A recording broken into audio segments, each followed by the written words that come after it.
Salut tout le monde, un rapide retour aujourd'hui sur les tests pneumatiques. Nous avons tout d'abord testé des pneus chinois. C'est pas que test pneumatique. Alors on ne présente plus le R-Evo 2 parce qu'on le connaît. Si tu ne connais toujours pas les points faibles du R-Evo 2, on va te les énumérer rapidement. D'accord ? Le moteur d'origine a un rotor à l'intérieur et un stator beaucoup plus petit que ce qu'il faudrait sur ce genre et cette taille d'engin. Donc si tu roules en 4S, pas de problème. Si tu roules en 6, d'innombrables gens ont cramé les moteurs Veillon 2200 qui sont à bord, remplacés par un moteur par exemple de Sledge, qui lui a l'inverse, un rotor et stator plus grand qu'un moteur normal de sa taille, avec un rapport de transmission adapté, puisque le 2200 est en, je crois, 1354, quelque chose comme ça, ou 1454, je crois que c'est 13. Donc évidemment, si tu mets un 2000 kV, tu as moins de kV, donc tu peux mettre un pignon un peu plus gros ou une couronne un peu plus petite. Donc tu peux passer sur une couronne de 50 par exemple pour gommer le truc. Si tu ne changes pas de roue. Si tu mets des roues plus grandes, comme celle-ci, par rapport aux roues du R-Evo 2, eh ben tu touches à rien sur la transmission. Tu mets ton 42, ton moteur de Sledge, juste à brancher sur le Vario,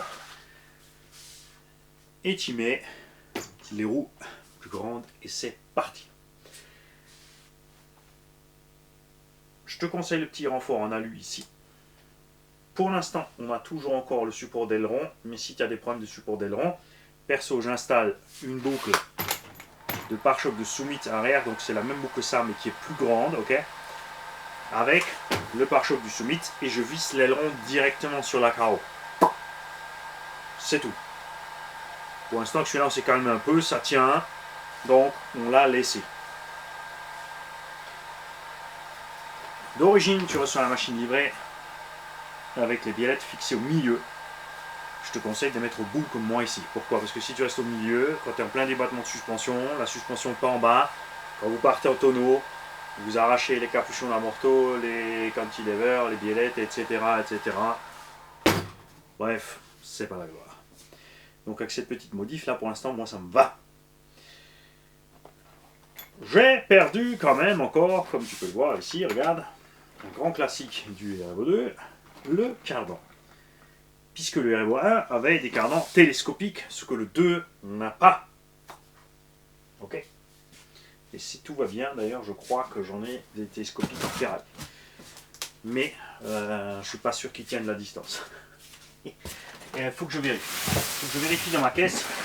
J'avais acheté, il me semble. Ah, est-ce qu'ils sont là? Non. Alors ça, c'est pas ceux-là. Si, c'est ceux-là. Il faut que je vérifie si j'ai encore les câbles d'ailleurs. Tiens. Les cardans. Chip retracing. Pour R-Evo 2 télescopique. Ça, c'est la prochaine chose que je vais installer. Pour ne plus avoir ce problème-là. Alors, on a pu le gommer en perçant un peu plus loin dans les triangles. Les fixations de sphères qui sont là. Ici, là. Tu as deux sphères qui sont vissées comme ça dans les triangles. On a percé un peu plus loin. En 3 mm, c'est du M4 ou M5. Ensuite, on a enfoncé un peu plus les sphères. Pas trop, parce que sinon tu bloques la suspension. Pour gagner un peu de distance, qui fait que le cardan reste au fond de la noix. Alors là, ça sort quand même encore de temps en temps, parce que les noix maintenant commencent à être usées. Ça s'est ovalisé, donc on a plus de jeux, plus de chances de sortir tout ça. Il faudrait que j'achète un R-Evo 2 neuf en fait pour faire tout depuis le départ et recommencer une série de tests, voir ce que ça donne.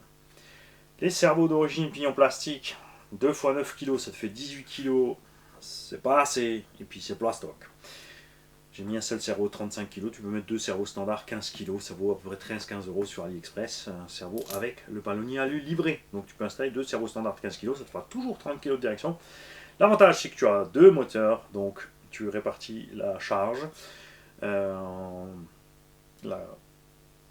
consommation, bien sûr, est plus grande avec deux moteurs qu'un 1, mais c'est minime quand même sur la direction. Et l'effort sur la direction elle-même reste bien réparti aussi. Mais j'ai pas eu de soucis à ce niveau-là, j'ai pas eu de casse. Les pneus d'origine, c'est de la merde, faut dire ce qu'il est. Ils patinent et les mousses sont catastrophiques. Ça fait donc une grosse liste de choses à changer sur ce Traxxas, malheureusement, entre pneumatique, moteur, les renforts. Quelques petites modifs là, ça va, c'est la visserie du truc du bidule, mais ça fait chier. On est d'accord. Maintenant, en plus, si on met ceux-là, enfin ceux-là, on va les mettre pour le test, voir ce que ça donne. Effectivement, c'est un peu plus lourd, donc un peu de basse rotation, un peu plus de poids. Mais si grâce au télescope, je peux avoir un débattement de suspension maximum sans endommager, c'est cool. Si tu casses ou tu plies tes tiges d'origine, là, tu peux la dresser. Hein. De temps en temps, elle casse. Tu peux acheter un paquet de 4, c'est pas trop cher, et de temps en temps les remplacer, ou tu passes sur la version alu, qui elles par contre sont absolument hors de prix. Et on a un méga problème avec ce Revo, c'est qu'il y a plein de fabricants de pièces de rechange qui n'ont pas précisé c'est Revo 1 ou 2. Les pièces du Revo 1, à ce niveau-là, ne se montent pas sur le Revo 2, enfin, tu peux les mettre, mais les chapes, tout ça, ça ne tiendra pas. Évite absolument les chapes en alu, ça va tout arracher, ça sert à rien. Tu peux aussi de temps en temps tordre les axes de cantilever ici. Moi, depuis que j'ai... De toute façon, moi je roule en position MT, hein, vraiment, tu regardes la hauteur sous la caisse de ce truc là. C'est génial. Et du coup, j'ai pas de problème.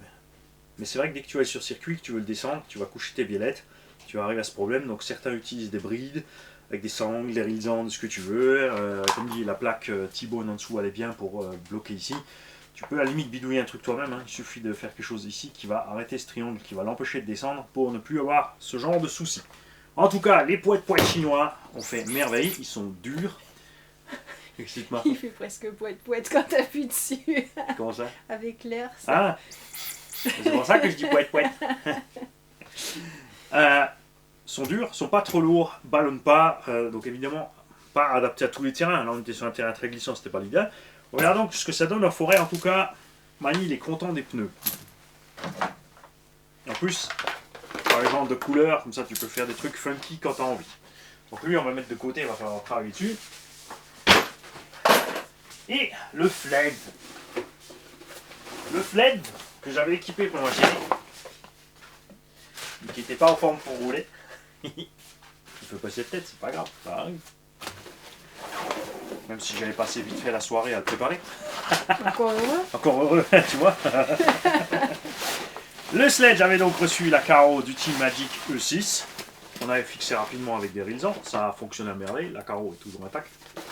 C'est le rilsan qui a morflé. Tant mieux. Ça coûte moins cher. Sur le Fled, on a mis... Je vais le laisser dans la housse. Celui-là, il est encore dégueu. Parce que Dudu, il s'est amusé à l'arroser au passage. Ah, j'ai ma bouteille d'eau en dessous.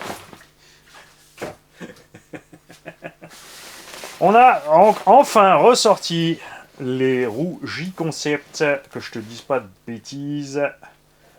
J-Concept Renegade.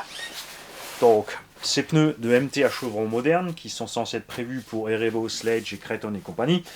Donc, souvenez-vous, on a eu un souci avec un des Exa. Pour l'instant, eh ben, ça tient, ça ne s'est pas reproduit. On va mettre sur le compte donc d'un écrou qui était probablement mal serré. Et ça me fait plaisir parce que de l'autre sens, ça aurait été problématique. Ils sont très lourds quand même, faites attention, 400 grammes la roue, donc ça se monte pas sur n'importe quel MT, encore moins sur des truggy muggy. Hein, sur les muggy, c'est vraiment... Je l'ai mis sur le Sledge, pourquoi? Parce qu'il a un étagement adéquat et il a des grosses dents de diff et de couronne. J'irai pas mettre ça sur du Arma, j'irai pas mettre ça sur du Coralie et surtout pas sur du Obao, d'accord? Sauf le MT, attention, je te parle du truggy muggy, hein. Les MT, comme dit, ça passe.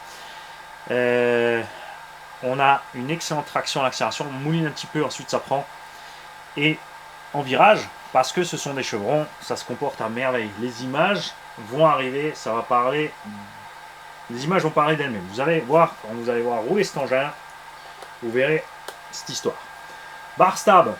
Là j'ai monté les GPM, ça fait plusieurs fois que j'ai le souci qu'elle se déboîte, elle passe sous le cardan. Après on fait les grosses gamelles, on flex beaucoup. Et sur ce coup là, j'ai roulé avec ceci. Une 6S 9005. On va la mesurer ensemble, voir où elle est. J'ai arrêté au bout de 20 minutes, je crois, 20 ou 25 minutes. J'étais pas en cut-off, mais la transmission a un problème.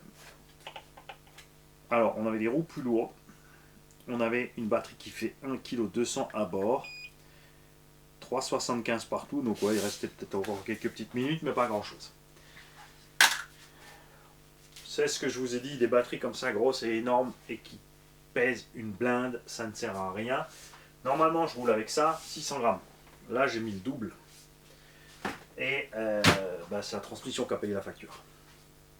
Je pense qu'on a le diff arrière qui a lâché l'affaire.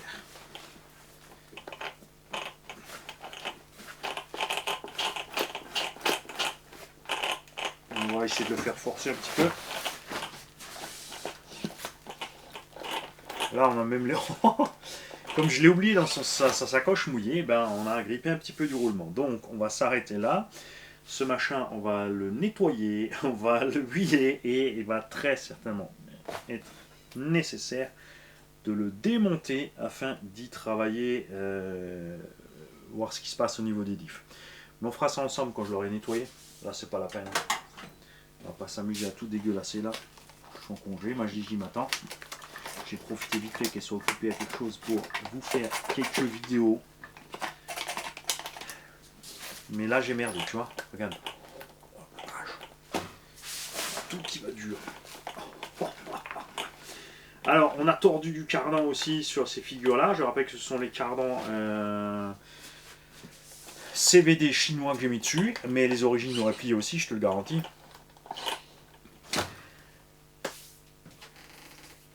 On a un petit souci avec un roulement de direction qui avait lâché dès le début.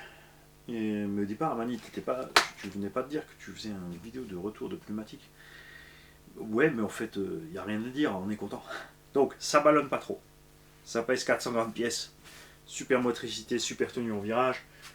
Le prix, par contre, fait mal au cul. Sérieusement, c'est super cher. Et on a un autre problème avec cette machine, avec ces roues. Par la machine, c'est le déport. Ces roues, regarde la largeur que prend ce sledge avec ses roues. Alors c'est cool parce que justement pour Gigi c'est l'idéal. Elle est tranquille avec ça. Le machin il se casse pas la frimousse. Est-ce que j'ai la carreau du sledge quelque part? Juste pour, je vais te mettre la carreau d'origine dessus pour que tu puisses voir un petit peu la largeur.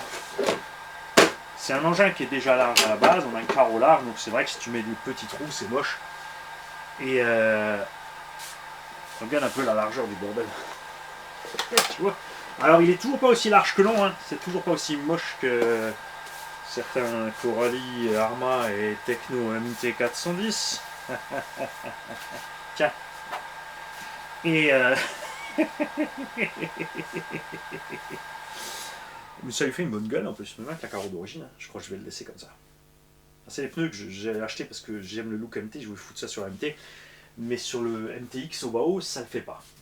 Ça le fait pas. Enfin, peut-être que j'achète un MT Sport tout court. Avec les triangles courts nouveaux pour mettre ça dessus. Mais non, ce qu'on veut évidemment avec un MT, c'est on veut un engin avec un gros débattement de suspension de fou et pas trop large pour pouvoir fourrer ses roues. La connerie, je le rappelle, c'est très important. Faites très attention. Il existe deux types de offset sur ces roues. Tu ne trouves pas les exacts tout seul. Si tu achètes les jantes à poil, tu ne sais pas si tu veux. Tu ne peux pas choisir l'offset. Si jamais tu pètes une jante, achète les jantes à poil, tu te retrouves avec l'autre offset. Donc méfie-toi. Bon, après le moyen est démontable, si tu peux le récupérer, tant mieux. On a trop d'offset. J'aurais aimé trouver ces jantes avec pas zéro offset, hein, mais tu vois, peut-être un quart, un demi et puis plus, parce qu'ils ont fait un demi et plus qu'un demi. Mais du coup, ça fait super méga large. Alors avec le plus d'un demi, ils avaient peut-être prévu ça. Ils n'avaient pas anticipé que Traxxas nous sortirait un Widemax en fait. Peut-être qu'ils ont prévu ces jantes avec beaucoup de déport pour justement le Traxxas Max à la base. Puisque du coup ça fait un chouette look de MT, même s'il n'a pas encore de débattement qui va. Donc ce que je veux te dire c'est que tu vas craquer quand tu vas les voir. Tu sais maintenant que la gomme elle ballonne un peu mais pas trop, que ça tient. La mousse pour l'instant j'ai pas de problème avec. Le comportement est celui qu'on veut d'un pneu PL, c'est-à-dire qu'on mouline un peu à accélération, une fois qu'on prend une vitesse, ça prend, ça part comme un offshore, et dans les virages tu lâches, tu tournes, le machin il glisse tranquille, là tu reprends tes gaz, et pareil comme un offshore, tu slides, tu glisses, c'est vraiment super sympa, mais tu payes la facture là, c'est très lourd. Là j'ai laissé le rapport d'origine, on est plus petit que les roues d'origine, mais j'ai laissé le rapport d'origine parce qu'elles sont plus lourdes. D'accord. Puissance phénoménale, super funky à rouler. Tu rentres toujours ton backflip, hein. Tu rentres plus de double et triple. Avec les roues d'origine, tu rentres des doubles et des triples. Avec ça, tu rentres simple, mais pas plus. Tu vois, on est un peu plus gros en diamètre. Centimètre 5 facile. Et ça ballonne à mort, ça fait des grosses pizzas, ça non. Hein. Mais ça pèse que 300 grammes. Là, ils ont fait fort. Donc, pour le freestyle, c'est plus sympa les autres. Mais il faut penser à de temps en temps changer de mousse. Enfin, faut prendre des mousses tout en mousse si tu veux t'en sortir. Ouais, je crois que je vais le laisser comme ça en fait. Ça me plaît cette affaire. Ça me plaît. De toute façon, là, je suis bon pour la révision. J'ai merdé. Le sac est même encore humide à l'intérieur. Ça craint. Donc, je vais accrocher le téléphone et je vais aller rincer la caisse et lui donner un bon bain d'huile. Salut. Ah oui, vous inquiétez pas. Après, je mets le tout dans un bac de récupération à côté de mon compost, hein, de mon bac à produits chimiques, de mon rack à récupération de batterie.